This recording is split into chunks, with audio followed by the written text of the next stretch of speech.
श्रीमद् भागवतम के आज प्रथम स्कंद के 15वें अध्याय के 36 और 37 श्लोक को हमने आज देखना है। हम लोग 35 श्लोक में क्या सुने थे, भगवान किस प्रकार से दिव्य हैं और उसको धारण समझा रहे थे।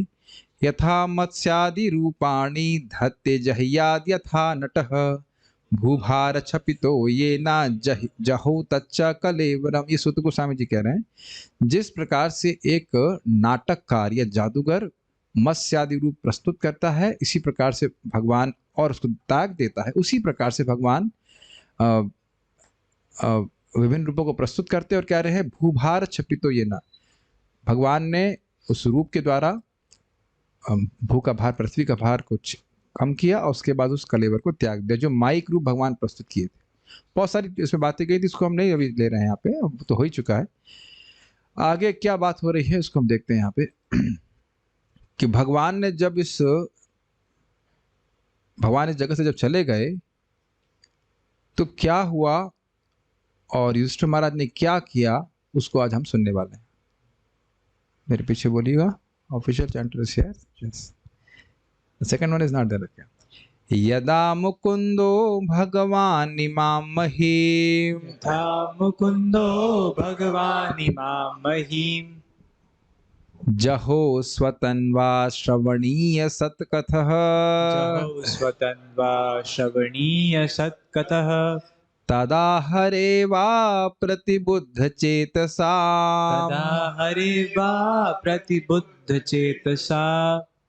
चेतसाम चेतसाम् उमा विधलंत, तदा हरे वा प्रतिबुद्ध चेतसाम, तथा हरे वा प्रतिबुद्ध चेतसाम् अभद्र हेतु कलिरन्वर्तत, अभद्र हेतु कलिरन्वर्ततः यदा मुकुंदो भगवान इमां महीम्, यथा मुकुंदो भगवान् इमां महीम् जहौ स्वतन्वा श्रवणीय सत्कथः, जहो स्वतन्वा श्रवणीय सत्कथः तदा हरे वा प्रतिबुद्ध चेतसा, तदा हरे वा प्रतिबुद्ध चेतसाम् अभद्र हेतु कलिरन्वर्तत, अभद्र हेतु कलिरन्वर्तत यदा मुकुंदो भगवान इमां महीम्, यथा मुकुंदो भगवान् इमां महीम् जहो स्वतन्वा श्रवणीय सत्कथः, जहो स्वतन्वा श्रवणीय सत्कथः तदा हरे वा प्रतिबुद्ध चेतसा, तदा हरे वा प्रतिबुद्ध चेतसाम् अभद्र हेतु कलिरन्वर्तत, अभद्र हेतु कलिरन्वर्तत यथा मुकुंदो, यथा नहीं यदा, ओके, यदा मुकुंदो भगवान् इमां महीम् यदा मुकुंदो भगवान इमां महीम्, जहो स्वतन्वा श्रवणीय सत्कथः जहौ स्वतन्वा श्रवणीय सत्कथः, तदा हरे वा प्रतिबुद्ध चेतसाम् तदा हरे वा प्रतिबुद्ध चेतसाम्, अभद्र हेतुः कलिरन्वर्तत अभद्र हेतु कलिरन्वर्तत। तो यहाँ पे वर्णन हो रहा है कि भगवान के अपने धाम को चले जाने पे क्या हुआ। जब भगवान श्री कृष्ण ने अपने उसी रूप के साथ, उसी रूप के संग मतलब दिव्य रूप के साथ इस पृथ्वी लोक को छोड़ दिया, उसी दिन से कली जो पहले ही अंशतः प्रकट हो चुका था, अल्पज्ञों के लिए अशुभ परिस्थितियां उत्पन्न करने के लिए पूरी तरह प्रकट हो गया। तो अंशतः प्रकट हो गया था, अब वह पूरी तरह प्रकट हो गया। ओके, अन्वय देखिए। श्रवणीय सत्कथा, जिनकी कथाएं सुनने के योग्य हैं। करणीय, ये किया जाना चाहिए। कीर्तनीय, कीर्तन करना चाहिए। श्रवणीय, श्रवण करने योग्य, करना चाहिए। क्या हो गया, कुछ है? मच्छर था, कोई बात, खून नहीं पी रहा, इतना बड़ा था कि आप लोग दिख रहा था, ठीक है। श्रवणीय का अर्थ समझ रहे हैं, जिसका श्रवण किया जाना चाहिए। और कैसी सत्कथा, भगवान की कथा श्रवणीय सत्कथा, जिनकी कथाएं सुनने के योग्य है। क्यों योग्य है उसको अभी हम आगे देखने वाले हैं। भगवान मुकुंद, वे भगवान कृष्ण जो मुक्ति प्रदान करने वाले हैं, या मुक्ति के सुख को भी कुत्सित करने वाले हैं, या जिनके दांत बहुत सुंदर हैं, ये भी अर्थ। यदा, जब, इमाम महिम, इस पृथ्वी को, मही का अर्थ समझते हैं पृथ्वी, और इमाम मतलब ये, स्वतन्वा, अपने उसी शरीर के साथ जहु अर्थात त्याग दिए, यानी कि शरीर को नहीं त्यागे, और जो शरीर त्यागने का नाटक था वो केवल नाटक मात्र था। आपने कल सुना था, हम लोग जब 11वें स्कंद से पढ़ रहे थे, कि रुक्मिणी आदि ने अपने पति के संग उनकी चिता में प्राण त्याग दिए, लेकिन वह केवल एक नाटक मात्र था। तो कृष्ण भगवान ने एक बाह्य जादू सा प्रस्तुत किया कि उनका शरीर जलाया जा रहा है, उन्हें शरीर त्यागा और शरीर जला रहे हैं, जबकि वास्तविकता ये थी कि भगवान नित्य द्वारका में अंतर्धान हो गए थे। ठीक है। तदा अह एव, आपने शब्द सुना है अहर्निश, अह मतलब डे, तो इसलिए कह रहे हैं तदा अह एव, तब, तदा मतलब तब, और उसी दिन, उस ही दिन, जिस दिन भगवान चले गए उस ही दिन से अप्रतिबुद्ध चेतसाम, प्रतिबुद्ध का चेतसाम का अर्थ होगा जिसकी चेतना बहुत अच्छी है, दिव्य है, पक्की है, निर्मल है। अप्रतिबुद्ध चेतसाम मतलब जिनके मन पर्याप्त विकसित नहीं है, जिनकी चेतना विकसित नहीं है, जो धर्म अधर्म का विवेक नहीं रखते, सार असार का विवेक नहीं रखते, उनके अभद्र हेतु, सारे दुर्भाग्य का कारण। ये समझ में आ रहा है, जो लोग विवेकी नहीं हैं उनके अभद्र का हेतु कल ही अन्ववर्तता, कली पूर्ण रूप से प्रकट हुआ। ये बात आप लोगों को समझ में आ रही है। तदा अह एव अप्रतिबुद्ध चेतसाम अभद्र हेतु कली अन्ववर्तता, जिनकी चेतना विकसित नहीं है, जो भक्ति के पथ को नहीं समझते, उनका अभद्र का हेतु, यानी कि जो विवेकी हैं, जो भक्ति करते हैं, जो भक्ति को समझते हैं, उनके लिए अभद्र का हेतु कलयुग नहीं है, और वो उसी दिन से पूरी तरह से प्रकट हो गया, वर्तमान हो गया, जिस दिन भगवान अपने धाम को चले गए थे। श्लोक समझ में आ रहा है? ठीक ठीक। अब संस्कृत देखिए। यदा मुकुंद भगवान, जब भगवान मुकुंद, इमाम महिम, इमाम दिख गया, भगवान इमाम, इमाम इमाम, इमाम महिम जहौ स्वतन्वा, इस मही को, इस पृथ्वी को से स्वतन्वा जहु, अपने शरीर को त्याग दिए। एक असली अर्थ है अपने शरीर सहित चले गए इस धरती से। कैसे भगवान? श्रवणीय सत्कथा, जिनकी कथा श्रवण योग्य है, वह जीवों को मुक्ति प्रदान करने वाली है। तदा अहरेव, उसी दिन से, अप्रतिबुद्ध चेतसाम, जिनकी चेतना पूर्ण रूप से विकसित नहीं है, जो विवेकी नहीं है, उनके अभद्र का हेतु, उनके सारे दुर्भाग्य का कारण कलिर अन्ववर्तता, कली का प्रादुर्भाव हो गया, कली सब जगह व्याप्त हो गया। जो विवेकी हैं वह कली के प्रभाव से दूषित नहीं होंगे, जो भक्त हैं वो भक्ति करेंगे, लेकिन जो भक्त नहीं है वह कली के प्रभाव से प्रभावित हो जाएंगे। जैसे भी आज एक भक्त बता रहे थे कि उनके पति और उनके बेटे बोले, कौन देखा है अगला जन्म? तुम अगला जन्म तो देखी नहीं हो और इस जन्म को भी खराब कर रही हो, तप कर करके सुख नहीं भोग रही हो। एज इफ रात के 1 बजे तक टीवी देखना यह बहुत बड़ा सुख है या फिर सुबह 8 बजे तक सोना, ये बहुत बड़ा पुरुषार्थ है, ये बहुत बड़ा सुख है। तो ये स्पष्ट दिख रहा है कि ये लोग कली से प्रभावित है। सुबह उठ के नाम जप करके भक्तों को सुख मिलता है, उसका तो वो कभी समझ ही नहीं सकते, और मान लो उन्होंने नहीं देखा है तो उसका मतलब किसी ने नहीं देखा है। और ये नहीं समझ रहे हैं कि देखने वालों की क्षमता देखने की बहुत अधिक है। 14 कैमरे लगे हुए हैं, पता है आपको? पता हवा के का क्या कर रहे हैं क्या नहीं कर रहे सब देख रहे हैं। तो ये कह रहे किसने देखा है किसने देखा, ऐसे करके। तो ये सब इस प्रकार के अप्रतिबुद्ध चित्त लोग। श्रीधर स्वामी युधिष्ठिर के स्वर्गारोहण के प्रसंग को उपन्यस्त करने के लिए यदा इत्यादि श्लोक के द्वारा सूत जी कलिकाल के प्रवेश का वर्णन करते हैं। स्वर्गारोहण का अर्थ है वैकुंठ गमन। तो किस प्रकार से युधिष्ठिर महाराज परीक्षित महाराज को राजा बनाकर भगवान के लिए धाम चले जाएंगे, इसका वर्णन यहाँ पे हो रहा है। तो इसी संबंध में वो बोल रहे हैं कि कलिकाल का प्रवेश किस प्रकार से हुआ। स्वतन्वा जहो का अभिप्राय है कि भगवान श्री कृष्ण अपने शरीर के साथ ही अपने लोक में चले गए। सुनने वाला अर्थ क्या है? स्वतन्वा जहो का अर्थ है अपने शरीर को त्याग के चले गए, लेकिन ये अर्थ नहीं है। अर्थ क्या है? अपने दिव्य वपु, अपने दिव्य विग्रह के साथ भगवान अपने धाम में चले गए। श्रवणीय सत कथा का विग्रह है श्रवणीया सती कथा यस्य, अर्थात श्री भगवान की सत कथा सुनने योग्य है। ये क्यों है, इसको हम बाल प्रबोधनी में सुनेंगे।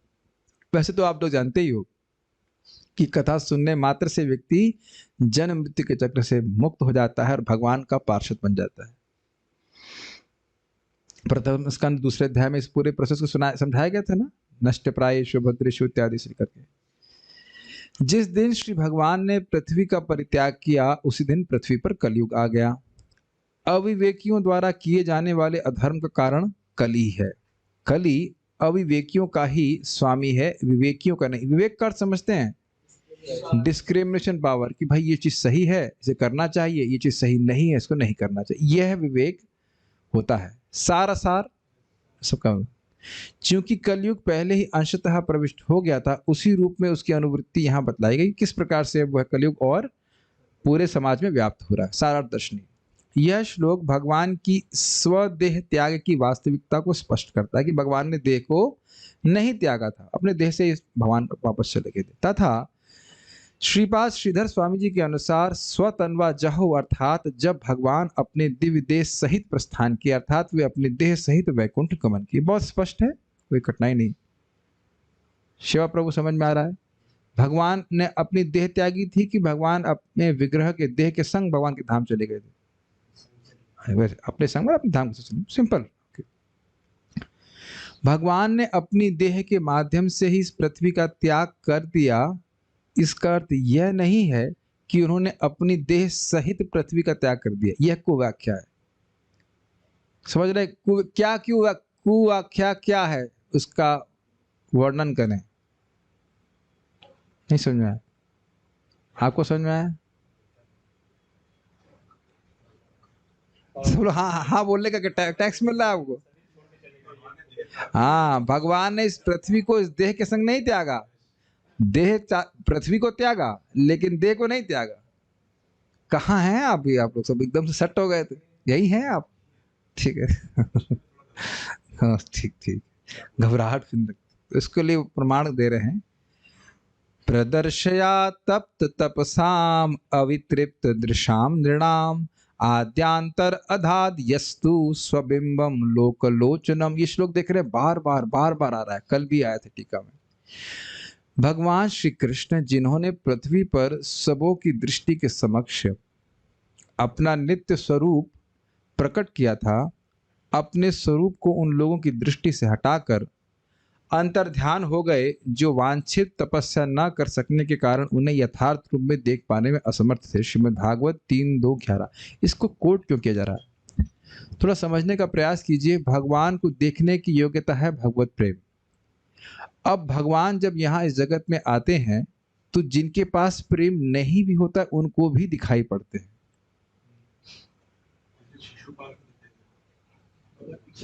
ये भगवान की इच्छा से होता है।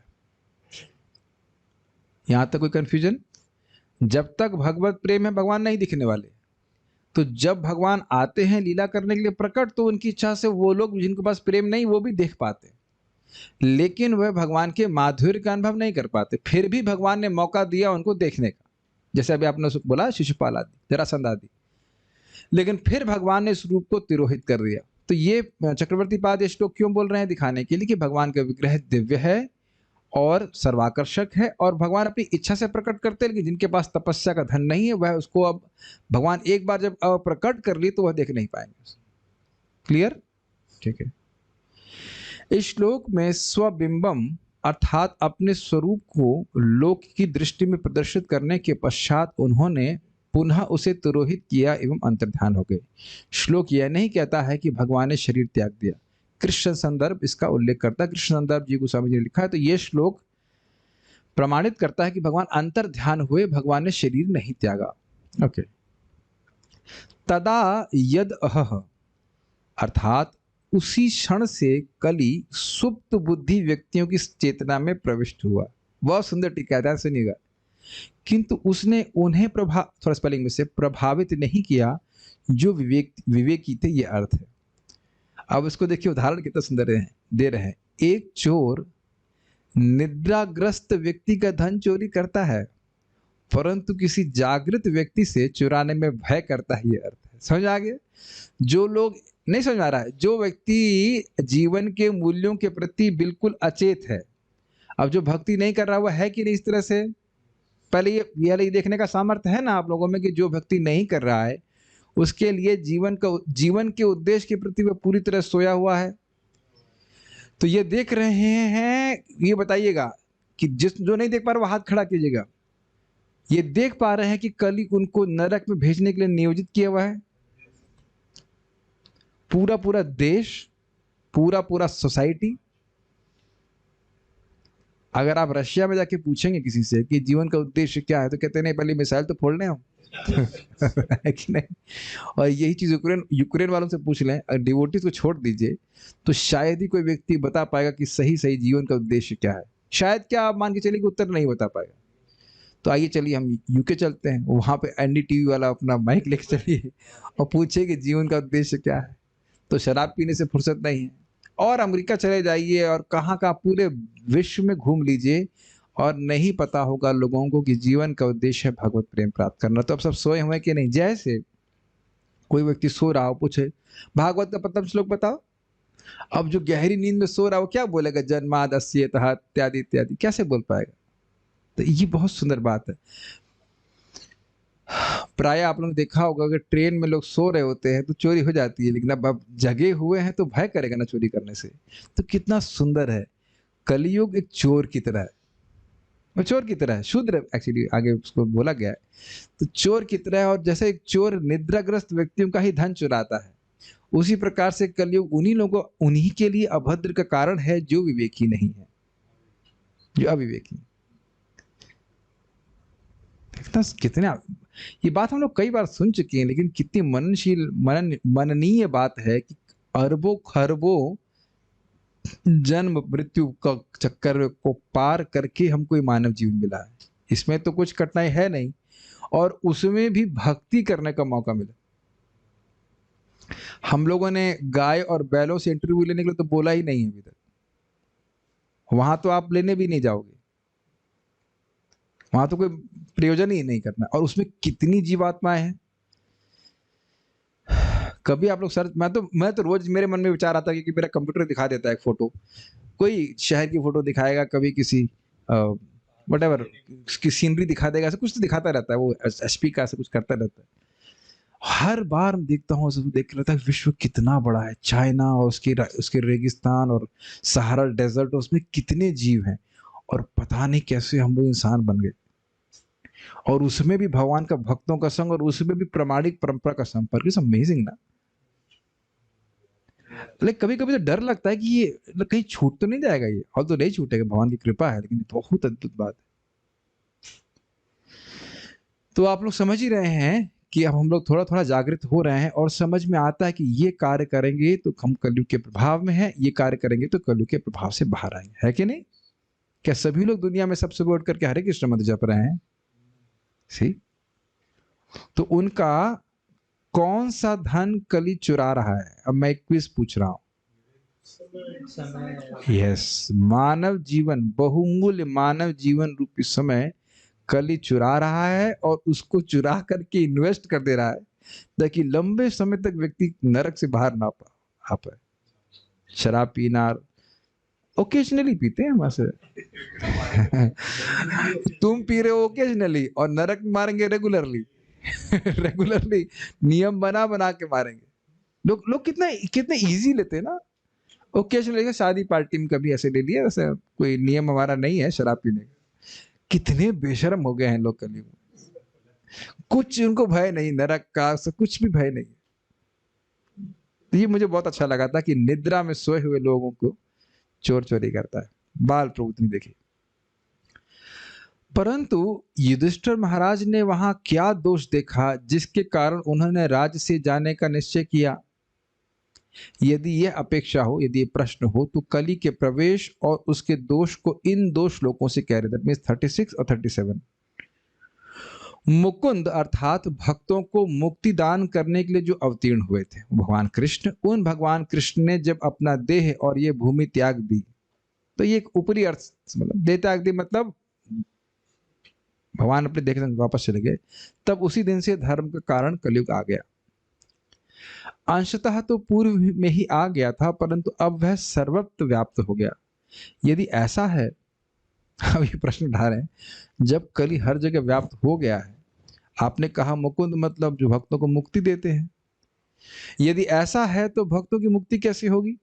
जब कली हर जगह व्याप्त हो गया तो भक्त कैसे मुक्त होंगे कलयुग में? यदि यह शंका हो तो कहते हैं श्रवणीय सत्कथा। कितना सुंदर अर्थ ले रहे हैं, अर्थात जिनकी कथा श्रवण योग्य है ऐसे भगवान मुकुंद, अर्थात कथा श्रवण से ही मुक्ति हो जाती, ये अर्थ समझ में आया? ठीक है। भगवान यद्यपि चले गए लेकिन क्या व्यवस्था कर गए? अपनी कथा का प्रबंध कर गए भागवत के रूप में। तो जो भगवान के समय में भगवान ने तो भक्तों को मुक्त किया ही, भगवान आगे व्यवस्था कर दी कि आगे भी जो भक्त हमारी कथा सुनेंगे वह मुक्त हो जाएंगे, इसलिए इसको श्रवणीय सत्कथा कहा गया। क्यों श्रवण योग्य है? हमको मुक्त करने वाली। आप लोग स्वयं अनुभव करते होंगे कि कोई भौतिक वार्ता करते हैं, है ना शिवा प्रभु? क्या करते हैं? उसका क्या प्रभाव होता है? फोन पे क्या चला रहे हैं? नोट्स, क्वेश्चंस, उसका क्या प्रभाव देखते हैं आप चित्त में? चित्त अशुद्ध हो जाता है। मैं कुछ 3 शब्द सुनना चाहता हूँ, let's see if you can speak it out. भगवान, मैं 3 शब्द बोल रहा हूँ, 3 शब्द भागवत में आए हैं। अरे प्रश्न क्या, प्रश्न क्या मेरा? भौतिक, बस यही प्रश्न है। भौतिक वार्ता सुनने का क्या प्रभाव हमारे चित्त पे होता है? शोक, मोह और भय नहीं होता है? शोक होता है भूतकाल के लिए, मोह होता है वर्तमान में, और भय होता है भविष्य के लिए। ये होता है कि नहीं? और भागवत सुनने से क्या होता है? अपाह, शोक मोह भयापह। तो श्रवणीय मुक्ति देख रहे हैं ना, तो इधर प्रत्यक्ष मुक्ति है, प्रत्यक्ष मुक्ति दिखाई पड़ती है भागवत से। तो ये श्रवणीय सत्कथा का अर्थ है। क्यों कथा सुनने योग्य है? क्योंकि मुक्ति प्रदान करने वाली। परंतु अधर्म के हेतु, अब देखो कितना सुंदर है, कितना सुंदर बोल रहे हैं, परंतु अभद्र या अधर्म के हेतु, जो अधर्म करने का कारण बनता है, कलयुग के विद्यमान होने से किस प्रकार कथा श्रवण संभव है? भाई भक्त लोग सुनेंगे कैसे? आप कह रहे हो कि भगवान की कथा सुनने से मुक्त हो जाता है, लेकिन जब कलयुग है तो लोग कथा सुनेंगे कैसे? यदि यह शंका हो तो कहते हैं अप्रतिबुद्ध चेतसाम। फॉलो कर पा रहे हैं टीका, या सब जा रहा है ऊपर से? कहा कि भाई भगवान की कथा सुनने से मुक्त हो जाएंगे, समझ रहे हैं, लेकिन जब कलयुग है तो भक्त लोग कथा कैसे सुनेंगे? तो उसमें कहते हैं अप्रतिबुद्ध चेतसाम, अर्थात यह कलयुग अविवेकियों के लिए ही अधर्म का हेतु है, विवेकियों के लिए तो कथा श्रवण संभव है, यह भाव है। कितना सुंदर अर्थ दिया है। जो भक्त है वो समझ जाएंगे कि कलयुग आ गया है, भगवान का नाम उच्चारण, भगवान की कथा, इसका आश्रय लेकर के वो पार हो जाएंगे। उनके पास विवेक है, वो कलयुग के दोष नहीं देखते बैठेंगे, ना दोष गिनते बैठेंगे, ये हो रहा है वो हो रहा है, वो चर्चा ना करके अपने चित्त को भगवान की कथा में लगाएंगे। क्लियर, समझ में आ गया? ठीक है। My dear Zoom devotees with their videos off, are you able to understand? And with their videos on also? ठीक है। आप देख ही रहे हैं कि किस प्रकार से लोगों का चित्त भगवत कथा से में इतना आकर्षित नहीं होता है, लेकिन जैसे जैसे नाम जप करता है, भक्तों की संग सुन करता रहता है, तो फिर धीरे धीरे अच्छा लगने लगता है। मैं सभी भक्तों से, जो भी कोई आते हैं मुझसे कुछ काउंसलिंग मांगते हूँ, यही बोलते हैं भाई किसी तरह से शाम को जरूर फ्री कर लीजिए अपनी। अगर शाम आपने फ्री नहीं करी कथा के लिए, तो कलयुग से फ्री नहीं हो पाएंगे। कोई आपको कुछ उत्साह नहीं, विल नेवर बिकम, विवेक ही नहीं होगा। मेन बात तो ये है, आपने देखा ना, कथा इत्यादि सुनने के लिए विवेक तो होना चाहिए ना। और मैं जिन लोगों से भी इंटरेक्शन किया हूं अभी तक, प्राय प्राय सभी के पास खूब समय होता है। प्राय प्राय नौकरी करने के लिए 10 बजे आते हैं, तो पूरा मॉर्निंग प्रोग्राम करने के लिए समय, पूरा पूरा मीन्स फुल। और प्राय प्राय 6 बजे वापस आ जाते हैं। इट्स जस्ट वो बटन दबाना, बटन दबाना। अच्छा है तात्पर्य। जो लोग पूर्ण रूप से ईश्वर भावना भावित नहीं है, उन्हीं पर कली का प्रभाव पड़ता है। अब मैं श्लोक भी कोट नहीं कर पा रहा हूं, नीचे लिखा है जो भगवान का नाम जप करता है उसके लिए कलयुग नहीं, वो सतयुग है। लेकिन अभी मैं तुरंत कोट नहीं कर सकता, वो मैंने पढ़ा हूं उसको। मनुष्य अपने आप को भगवान की देखरेख में रखकर कलयुग के प्रभावों को निरस्त कर सकता है। कलयुग का प्रत्यक्ष प्रभाव क्या देखते हैं आप लोग? झगड़ा, कलह। यस। तो आप समझ लीजिए, झगड़ा हो रहा है तो दोनों में से कोई एक व्यक्ति जरूर कली के प्रभाव से युक्त है। आप उसमें कुछ एक्सप्लेनेशन देने की जरूरत नहीं है। झगड़ा मतलब कली। अगर हम भक्त हैं, हम तो भक्तों की बात कर रहे हैं, भक्त हैं, झगड़ा कर रहे हैं मतलब कली। सिंपल। झगड़ा मतलब कलयुग। सिंपल। हाँ,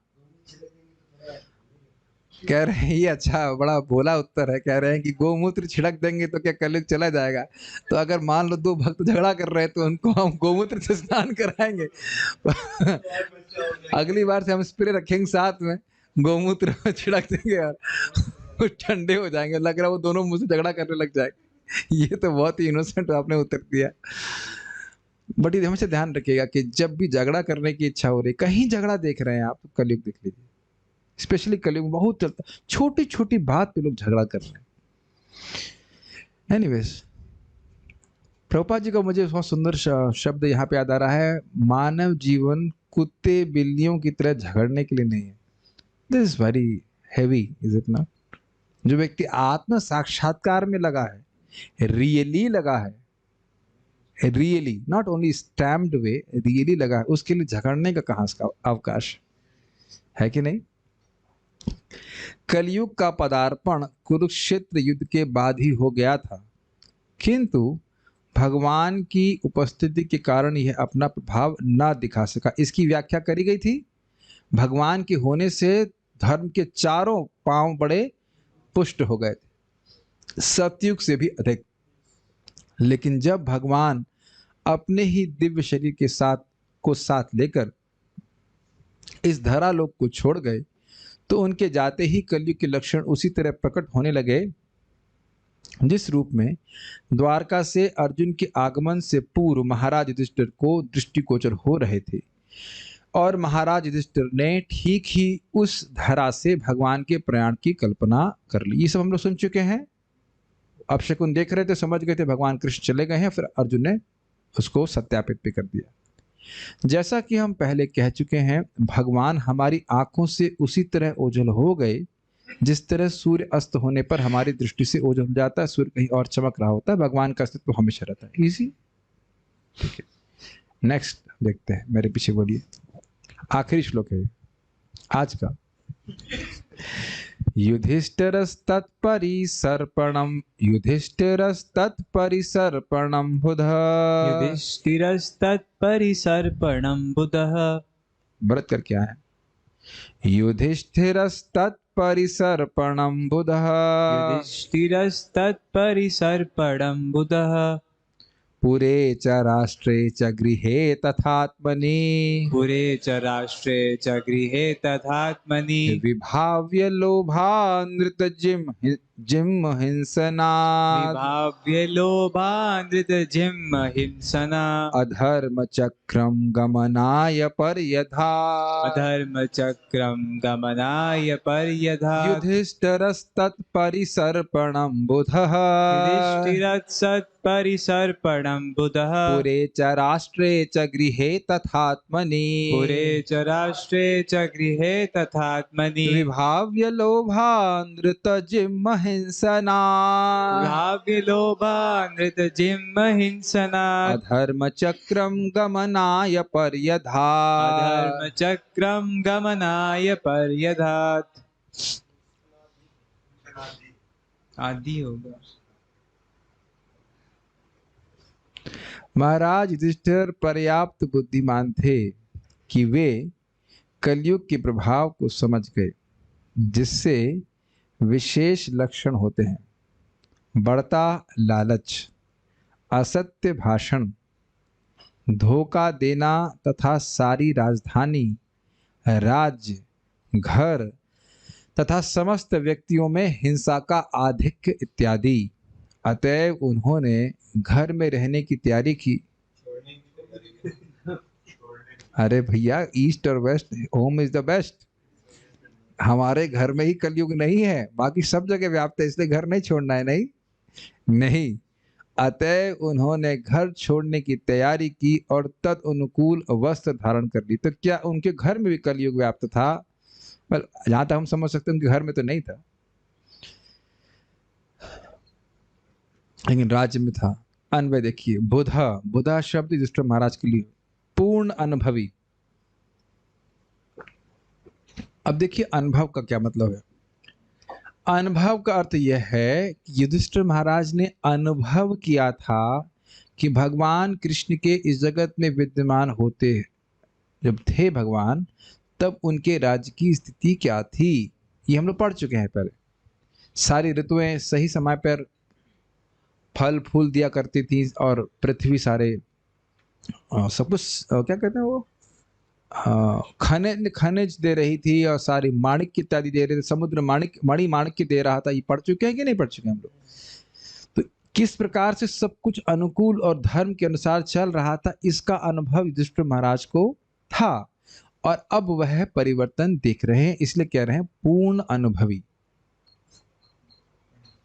ये कितने अद्भुत बात है कि इस समय इतनी अपवित्रता देख रहे हैं, फिर भी लोग नहीं समझ पाते कलयुग चल रहा है। बहुत लोग तो कहते हैं क्या कलयुग नहीं, करजुग है।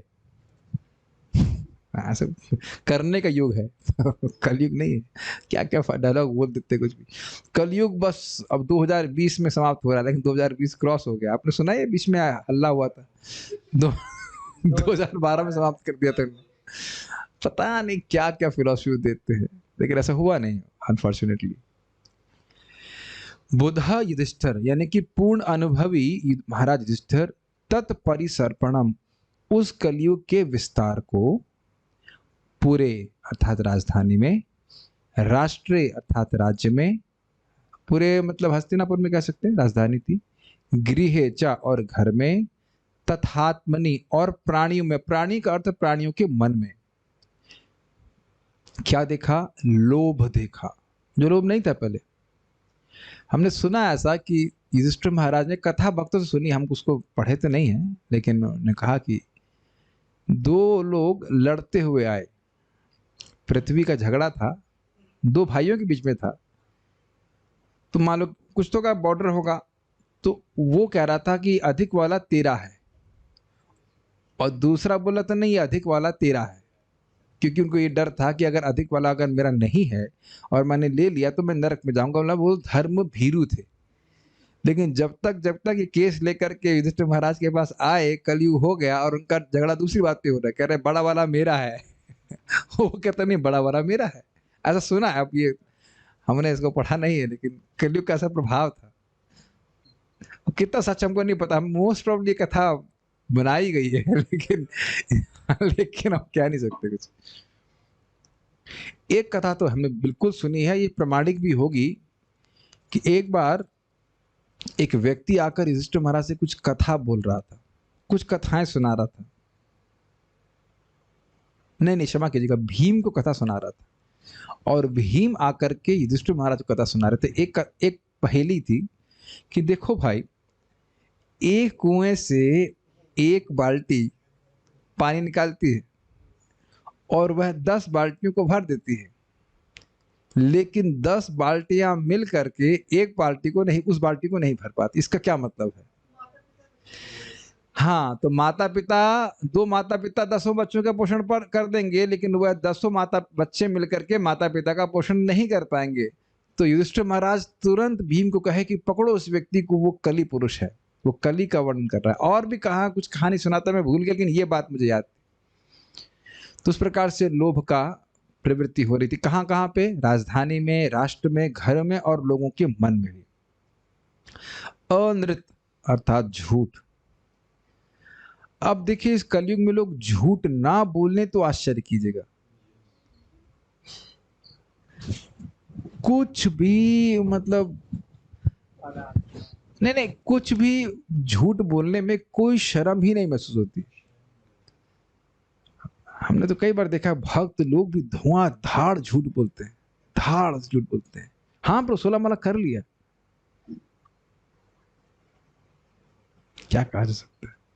तो अगर झूठ बोल रहे हैं तो भी कलयुग से। अब एक ही चीज समझना चाहिए, अगर लोभ से हम प्रभावित हैं, कली से प्रभावित। ये मत कहिएगा कि हम प्रभावित नहीं हैं, भागवत प्रमाण है। झूठ बोल रहे हैं, कली से प्रभावित। जिम्म मतलब कुटिलता, कुटिल नीति। कुटिल नीति का मतलब है कि बोल कुछ रहे हैं, केवल झूठी नहीं है, मतलब कपट करना। और हिंसन आदि, हिंसा ईर्षा आदि। हिंसा तो आप देखिए ना किस प्रकार से लोग मांस मच्छी इत्यादि खा रहे हैं, जीवों पे हिंसा कर रहे हैं, अन्यों के प्रति भी हिंसा कर रहे हैं। किसी को वाणी से दुर्वचन बोलना क्या हिंसा नहीं है? लोग ऐसे ही जल रहे हैं, वो बुरे बुरे शब्द बोल देते हैं लोग। कोई सोचते हैं कितनी हिंसा, कितना दुख होता है व्यक्ति को। तो ये सब आपको देखने को मिलेगा, मतलब कोई इसमें आश्चर्य की बात नहीं। अधर्म को देखा, और चक्रम और छल को विभाव्य यानी देखकर, गमनाय पर्यधात प्रस्थान के लिए, पर्यधात परिधान से कुछ आ रहा है, कपड़े को बोलते हैं, तो उसी से समझना होगा। पर्यधात अर्थात तत् अनुसार वस्त्र धारण की, मतलब राजसी वेश त्याग करके अब उन्होंने एक तपस्वी का वेश धारण किया, उनको जंगल जाना। क्लियर है? ठीक है, संस्कृत देख लीजिए। युधिष्ठिरस तत्परिसर्पणम बुधा। युधिष्ठिर महाराज जो अत्यंत बुद्धिमान थे, उन्होंने तत् का मतलब उसका मतलब कली के परिसर्पण अर्थात उनकी किस प्रकार से वो व्याप्त हो रहा था उसको समझ गए। कहां कहां समझ देख रहे हैं? पूरे राजधानी में, राष्ट्र यानी पूरे देश में, गृह मतलब घर में, तथा आत्मनि यानी लोगों के मन में, विभाव्य युधिष्ठिर महाराज ने देखा मतलब समझ गए। क्या देखा? लोभ देखा, नृत्य मतलब झूठ देखा, जिम मतलब कुटिलता देखी, हिंसन आदि मतलब हिंसा ईर्षा आदि देखी, अधर्म देखा, चक्रम मतलब धोखा था, क्या था चक्रम? चक्र का अर्थ क्या लिया गया है? छल देखा। और इसलिए गमनाय पर्याद, गमन के लिए, गमनाय मतलब गमन के लिए, पर्यधात कपड़े पहन लिए, अर्थात विरक्ति के कपड़े स्वीकार कर लिए। श्रीधरी युधिष्ठिर ज्ञानी थे, उन्होंने सर्वत्र कली के प्रसार को देखा। उस कली में लोभ, असत्य, छल तथा हिंसा आदि अधर्म समूह विद्यमान था। जिम्मा कुटिलता को कहते हैं। वैष्णवों में कुटिलता नहीं होना चाहिए, लेकिन जब भक्त लोग इस जगत में रह रहे हैं तो कोई शठ है तो उससे कभी कभी शाठ्य करना पड़ता है। जैसे कि वसुदेव जी ने कंस के संग किया, कहा कि हम तुम्हें 8वां लड़का दे देंगे, फिर नहीं दिया। तो इस जगत में जब रह रहा है तो व्यवहार में अगर कोई सामने वाला व्यक्ति कुटिल है तो कभी कभी डिप्लोमेसी करनी पड़ती है, लेकिन भक्तों के बीच में इस प्रकार की कुटिलता नहीं होनी चाहिए। Does that make sense? इस प्रकार के कली को देखकर उन्होंने महाप्रस्थान अनुकूल मतलब भगवान के धाम जाने के लिए अनुकूल अपने परिधान को धारण कर लिया। हर चीज के लिए परिधान होता है, उसके लिए ग्रहण किया। क्रम संदर्भ बड़ा सुंदर है। कलयुग का प्रसार तो केवल उनके लिए एक उद्दीपन था। उद्दीपन समझते हैं, स्टिमुलेंट। ये मुख्य कारण नहीं था राज्य त्यागने का। वास्तविक कारण तो उनकी भगवान के निकट जाने की इच्छा थी। बहुत अच्छा कमेंट है, समझ में आया बात आपको? ऐसा नहीं था कि कलयुग को देख करके अब वो डर गए। अब आगे सुनेंगे, कलयुग को तो महाराज परीक्षित, हाँ महाराज परीक्षित दबा दिए थे, कलयुग कुछ से उठ भी नहीं पाया था। तो यह नहीं सोचना चाहिए कि अरे कलयुग आ गया, अब तो मेरे कंट्रोल में कुछ है नहीं और रजिस्टर महाराज कुछ कर नहीं पाएंगे और इसलिए भाग गए, ये नहीं सोचना चाहिए। भगवान का वियोग उनको ऐसे ही दुखी कर दिया था और कलयुग आगे कहते हैं हमको हमको हमें आ नहीं रहना है, हमको यहाँ पे रहने की कोई आवश्यकता नहीं, चलते हैं। ये बात ठीक है, तात्पर्य। देखना एक श्लोक में कितने सटल पॉइंट्स हैं। अब कल देखिएगा, कल और एक एक शब्द कितना सुंदर श्रीमद् भागवतम का है। I would say it is very nourishing to the heart. Bhagavatam का एक दो श्लोक भी ठीक से समझ में आता है तो बहुत अच्छा लगता है। कितने छोटे छोटे पॉइंट्स इसमें है। तात्पर्य देखिए, आधुनिक युग कली के विशिष्ट गुणों से प्रभावित है। कुरुक्षेत्र युद्ध के दिनों से, जिसे लगभग 5000 वर्ष हुए हैं, कलयुग का प्रभाव प्रकट होने लगा है और प्रामाणिक शास्त्रों से पता चलता है कि अभी कलयुग 4,27,000 वर्ष और चलता रहेगा। तो ये 2012 में तो समाप्त नहीं हुआ, 2022 में भी नहीं होगा और 3022 में भी नहीं होगा। अगर किसी को कोई होप्स है कि कलयुग समाप्त हो जाएगा, नहीं होगा, बल्कि और बढ़ेगा और अंधकार बनेगा। और इसको आप नोट कर लीजिएगा और इतने समय रहने की प्लानिंग भी नहीं कीजिएगा, और बहुत कठिन होगा। आपको लग नहीं रहा है कि हमारी उम्र बहुत कम हो गई? अरे बहुत लंबा जी के मरे हैं, 75 साल जी गए। पहले जमाने में 75 साल में तो संन्यास लेना होता था, उससे पहले ही तय हो गया, इसे कहना चाहिए। और अभी भी लोगों को कितना मेहनत करना पड़ रहा है। इस अभी भी आप देखिए ना, खाने के लिए शुद्ध वस्तु नहीं प्राप्त हो रही। तो आयेंद्र प्रभु कहा करते थे, we don't know what miseries they will inflict upon us in the future ages of future time of Kaliyuga, to that effect he was saying. तो ये नहीं सोचना चाहिए कि हम अब कलयुग है भी आगे भी क्या दिक्कत है, आगे चलते हैं, क्या दिक्कत है। निरपराधिक रूप से जाप करके भगवान के आश्रय लेकर के हमें वापस चले जाना चाहिए। आज मैं बहुत सुबह भक्तों को देख रहा जब करते हुए, तो बहुत प्रसन्नता हो रही थी कि देखो ये सब लोग उठ करके खुद भगवान के चरणों का आश्रय लेना चाहते हैं। I am speaking very slowly and emphatically. खुद भगवान के चरणों का आश्रय लेना चाहते हैं, ये मुख्य बात है। बहुत समय तक धक्का नहीं मारा जा सकता है, खुद व्यक्ति को समझना है।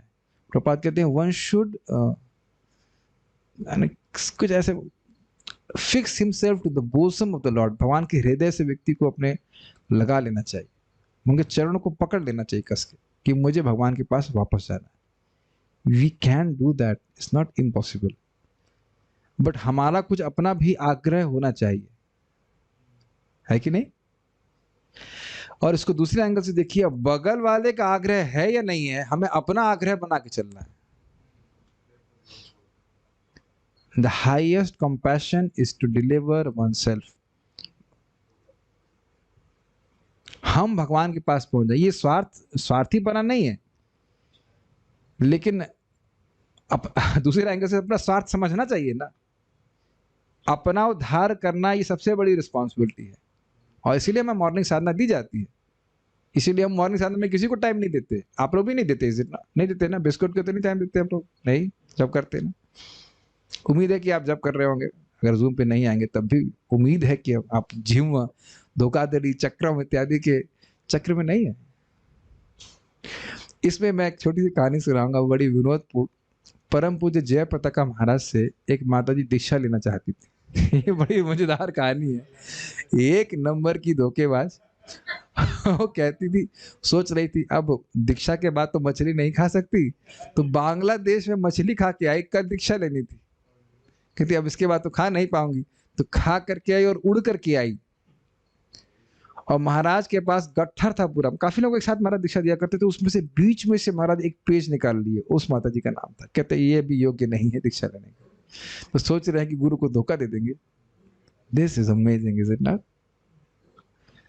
तो लोग गुरु से भी धोखा करने के चक्कर में रहते। ये तो कलयुग की स्थिति है। कलयुग के जिन लक्षणों का उल्लेख ऊपर किया गया है अर्थात लोभ, असत्य, छल, भाई भतीजावाद, समझते हैं इसका मतलब? मेरा मेरा भाई है उसको ऊपर उठा देंगे तो फेवरेटिज्म, हाँ, हिंसा इत्यादि उनका पहले से ही बोलबाला है। और यह कोई नहीं जानता कि ज्यों ज्यों कली का प्रभाव बढ़ेगा प्रलय होने तक क्या क्या ना हो ले। प्रलय का अर्थ यह है कलयुग के बाद प्रलय नहीं होती है, मतलब एक वो आएंगे, क्या नाम है उनका, नहीं ना, मिनी प्रलय कलयुग की बात नहीं होती। अरे कुछ नहीं होता है, क्या नाम है उनका, भगवान कल की शरीर भगवान कल की प्रकट होंगे, लोगों को मार देंगे, और कुछ प्रलय नहीं होती है। हाँ वो सब हो सकता है, लेकिन प्रलय नहीं होती इस तरह आप सोच रहे हो। हम यह पहले ही जान चुके हैं कि कलयुग के प्रभाव ईश्वर विहीन तथाकथित सभ्य मनुष्य के लिए है, जो सो कॉल्ड सभ्य हैं। कई बार मैं इस पे कहा करता हूं कि भाई देखिए, जो लोअर क्लास हैं और जो मिडिल क्लास हैं और जो अपर क्लास हैं, उनमें कॉमन थ्रेड क्या है? आहार, निद्रा, भय और मैथुन। और इसके अलावा वो क्या कर रहे हैं? कुछ नहीं कर रहे हैं। So all of them are animal class. यही प्रपात कर रहे हैं, तथाकथित सभ्य। उन लोगों को कलयुग नियोजित किया हुआ अपनी सेवा में। जो लोग भगवान के आश्रय में हैं उन्हें इस भयावह युग से डरने की कोई बात नहीं है, लेकिन इसमें आसक्त होने की भी बात नहीं कि हम कलयुग में रहते रहेंगे और बस आराम से रहेंगे, भक्ति करते रहेंगे, नहीं। महाराज युधिष्ठिर भगवान के महान भक्त थे, अतएव उन्हें कलयुग से भयभीत होने की आवश्यकता न थी, किंतु उन्होंने सक्रिय गृहस्थ जीवन से विरक्त होकर अपने घर भगवत धाम वापस जाने के लिए तैयारी करना उचित समझा। Can we actually think that we are in someone else's place? Is it not striking? प्रपात क्या कह रहे हैं यहाँ पे?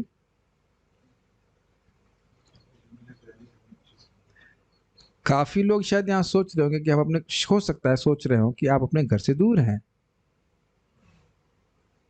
हो सकता है। और कुछ लोग बाहर से आते तो कभी कभी सोचते हैं। आप लोग तो सब यही ब्रजवासी ही हैं, कोई दिक्कत नहीं। अज्यूम कर रहे हैं कि आप लोग नहीं जाएंगे, यही रहेंगे।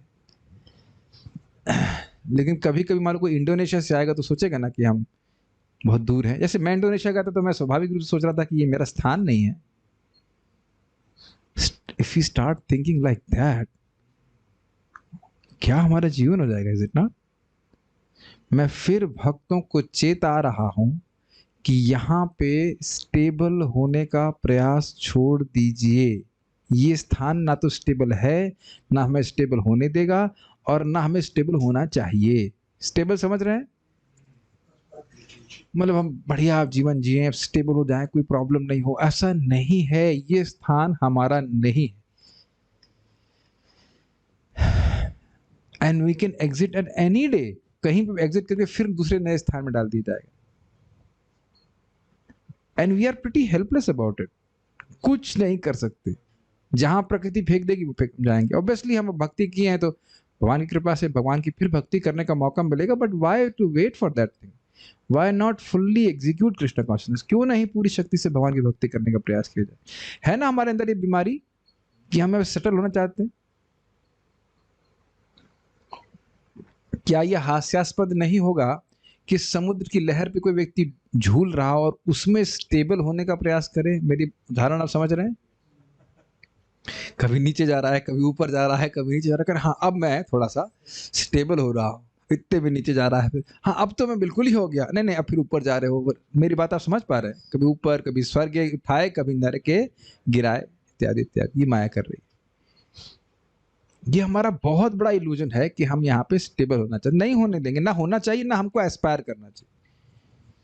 अगर हृदय में आप ये देख रहे हैं तो इस कंटामिनेशन को, इस दुर्बलता को, हृदय की दूषण को डिटेक्ट कीजिए कि चीज ठीक नहीं है। We can never be stable. कोई स्टेबल नहीं है। चूंकि पांडव भगवान के सनातन संगी हैं, अतएव वे अन्य किसी वस्तु की अपेक्षा भगवान की संगति के लिए अधिक बेचैन रहते थे। ये भी हमने जी गोस्वामी जी की टीका में पढ़ा। इसके साथ यानी कलयुग के डर से नहीं, अपितु भगवान के विरह के कारण वे आतुर हो गए भगवान के पास आने के लिए। इसके साथ ही आदर्श राजा होने के नाते महाराज युधिष्ठिर अन्यों के लिए आदर्श स्थापित करने के लिए भी विवरत होना चाहते थे। देखो भाई, ये बड़ी अच्छी बात है। कह देते देखिए, अन्य लोग आने वाले कह देते युधिष्ठिर महाराज तो घर छोड़े नहीं, हम घर क्यों छोड़े, हम तो घर में ही रह के भक्ति करेंगे।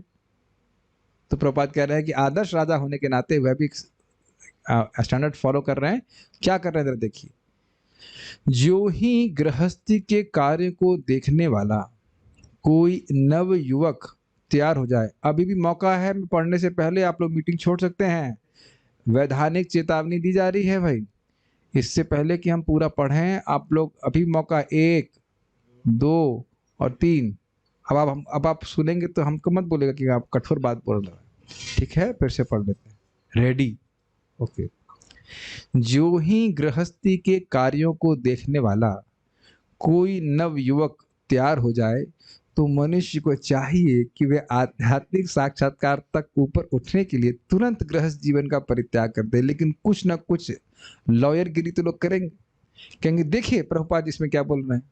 साधु जी आपने देखा नहीं प्रभुपाद क्या कह रहे हैं? कह रहे हैं जो ही गृहस्थी के कार्यों को देखने वाला कोई नव युवक तैयार हो जाए, तो तैयार ही नहीं हुआ है, अभी तो 40 साल का ही हुआ है।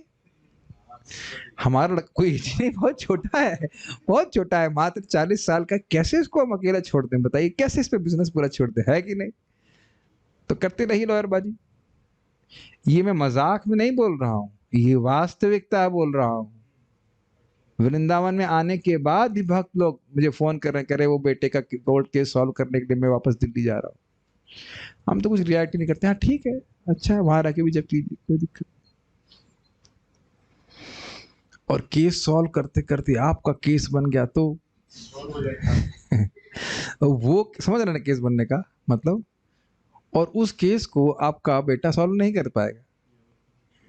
यमराज तो नहीं कहेंगे, लेकिन अब पता नहीं, भक्तों के लिए तो खैर यमराज नहीं आते हैं। अद्भुत है, मथुरा में यम का कार्य ही नहीं है।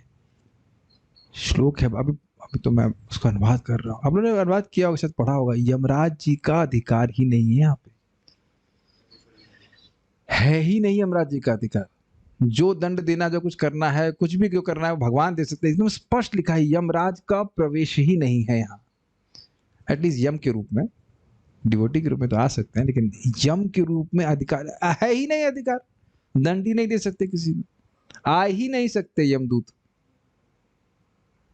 क्या अद्भुत बात है। उसे गृहस्थी के अंधकूप में तब तक सड़ते नहीं रहना चाहिए जब तक यमराज आकर उसे बाहर न खींच निकाले। अब देखिए, अब लग रहा होगा कड़वी बातें लग रही होंगी, लेकिन जीव का जो भी संबंध इस जगत में स्थापित हो रहा है वो झूठा है कि नहीं।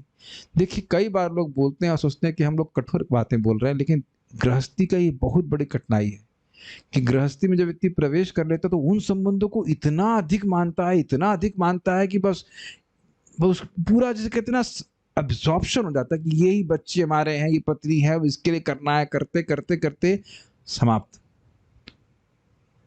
55, 56, 57, 58 होता जा रहा है। 1 की कितनी सारी इंडिकेशन हो गई। 51 में ही हो गया ना कि 1 जाना है। 51 में 1 दिख रहा है कि नहीं? 52, 53, 54, तब भी 1 नहीं छोड़ते, 1 में नहीं जाते। अरे अभी तो ये छोटे हैं, क्या है, ऐसे करते। और एक और कठिनाई यह भी है कि आजकल शादी भी बहुत देर में करते हैं लोग, कभी कभी 30, कभी 35, कभी 36 करते। तो अब कैसे बताइए वो 50-55 में छोड़ पाएंगे, उसका संतान होगा नहीं होगा, बहुत सारे इक्वेशंस बैठ जाते हैं। बहुत खतरनाक है। प्रभुपाद देखिए, हमारे शब्द आपको लग रहे होंगे, हमने तो कभी नहीं बोला इतना कठोर। प्रभुपाद क्या बोल रहे हैं, देखिए, गृहस्थी के अंधकूप। अब इस पे मैं जरा कुछ भक्तों की, यहाँ पे सब विवेकी भक्त बैठे हैं तो मैं पूछना चाहता हूँ कि गृहस्थी को अंधकूप क्यों कह रहे हैं? पहले तो बताइए कि अंधकूप क्या होता है, इसकी व्याख्या करें। सोधारण और ये अंधकूप को, गृहस्थी को अंधकूप क्यों कहा जा रहा है? ओके, माइक पे नहीं, पहले प्रश्न समझिए आप, गृहस्थी को अंधकूप क्यों कह रहे हैं? अंधकूप का मतलब क्या है? अंधा कुआं। अंधा कुआं मतलब जिसमें गिरने के बाद हाँ, व्यक्ति को कुछ नहीं पता वो कहाँ है, कैसे बाहर आएगा, क्या होगा, क्या बाहर नहीं होगा। आना भी चाहिए, वह भी भूल जा रहा है। सब कुछ भूल रहा है। और फिर अब बताइए गृहस्थी को अंधकूप क्यों कह रहे हैं? हित्वा आत्मपातम। एक बार गृहस्थ लाइफ में आने के बाद वो इतना बॉडीली कंसेप्शन में चला जाता है मटेरियल एंजॉयमेंट या भोग भोगने के लिए, कि वो ये भूल जाता है कि वो कृष्ण दास है और जो उसकी भार्या है वो कृष्ण दासी है।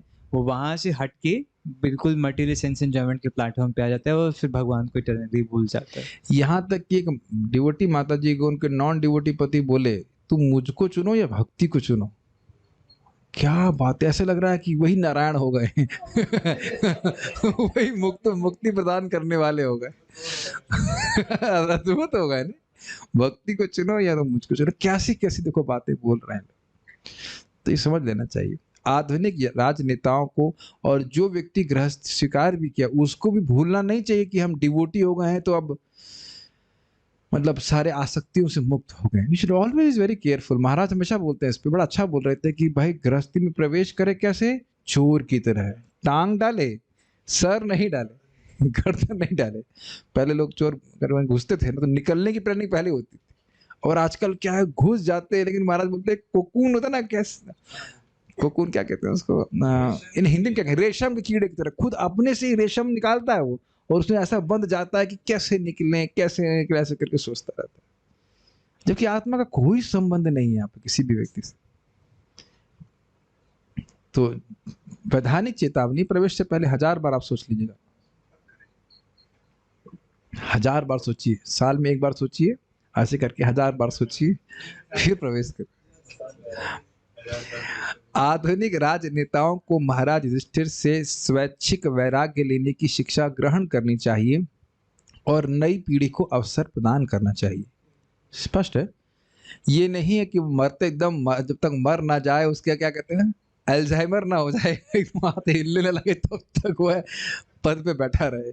यही नहीं, सेवा निवृत्त रिटायर्ड वृद्धों को भी उनसे शिक्षा लेनी चाहिए और इससे पूर्व कि वे मृत्यु के लिए बलपूर्वक घसीटे जाए उन्हें आध्यात्मिक साक्षात्कार के लिए घर छोड़ देना चाहिए। भक्त उनको बोल रहे थे कौन ध्यान रखेगा हमारा, पत्नी आ नहीं रही वृंदावन और खुद उनको भय हो रहा है कि कौन ध्यान रखेगा। तो मैं उनको बोला क्या बोल रहे थे, कौन ध्यान रखेगा, को किसी दूसरों पे निर्भर तो नहीं हो जाऊंगा। तो मैंने उनको बोला कि आपके पिताजी दिल्ली में शरीर छोड़े तो दूसरों पे निर्भर नहीं थे क्या? सी, और वृंदावन में तो कीड़े की तरह मर गए मान लो, तो भी बहुत अच्छी बात, भगवान के पास चले जाओगे। इतना भी साहस नहीं है तो कुछ तो थोड़ा साहस करना चाहिए ना, है कि नहीं? वो इसमें लोग क्या क्या नहीं कर रहे हैं इस दुनिया में। क्या वो पैसा कमाने के लिए होगा हवा जैसे ऊपर से कूद जाते हैं, क्या क्या नहीं कर रहे हैं लोग, और इतना भी व्यक्ति साहस ना करे। नहीं करते हैं कि नहीं आवाज? हाँ मेरे को बहुत डर लगता है, मुझे तो पहाड़ पे चढ़ने में डर लगता है। लोग हवाई जहाज से ऊपर से कूद जाते, केवल कुछ पैसे के लिए तो कर रहे हैं ना। तो ऐसा तो करने के लिए कुछ कहा नहीं जा रहा, आखिर जब ही तो करना है। कौन ध्यान रखेगा, कौन ध्यान रखेगा, क्या बोल सकते हैं। इसका कारण यह है कि लोगों की ट्रेनिंग नहीं होती कृष्ण भावना में, इस कारण से ये होता है। चलिए, तो आपने बहुत बड़ी शिक्षा प्राप्त करी कुछ यहाँ पे। ओके, कर्म युग।